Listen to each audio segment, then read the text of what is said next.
নমস্কার বন্ধুরা, সবাই কেমন আছো? আশা করি সবাই খুব খুব ভালো আছো।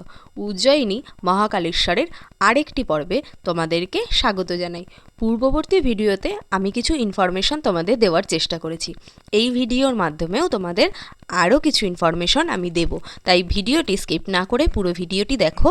আর এর মধ্যেই আমি মহাকালেশ্বর মন্দিরের দর্শনও তোমাদের করাবো।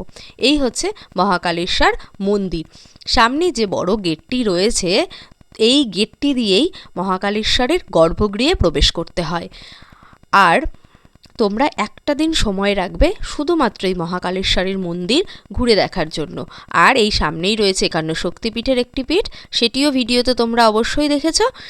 তো এইগুলো একটা দিন দর্শন করে নিয়ে পরের দিন সকালবেলায় 5টা থেকে 6টার মধ্যে এসে পুজোটা দিয়ে দিও। ওই সময় ফাঁকা থাকে। পুজো দিয়ে গিয়ে তোমরা যে হোমস্টেতে থাকবে সেখানে খাওয়া দাওয়া সেরে রেস্ট নিয়ে আবার এই মন্দিরের করিডোরের যে সামনের রাস্তাটা রয়েছে ওখানে চলে এসো। ওখানে অটো অ্যাভেলেবেল থাকে, ওখান থেকে একটা অটো রিজার্ভ করে নিও। মহাকালেশ্বরের আর যে জায়গাগুলো দেখার আছে সেই স্থানগুলো দর্শন করার জন্য 2024 সাল অনুযায়ী অটো ভাড়া নেবে 900 টাকা। Thank you. আবার দেখা হচ্ছে পরবর্তী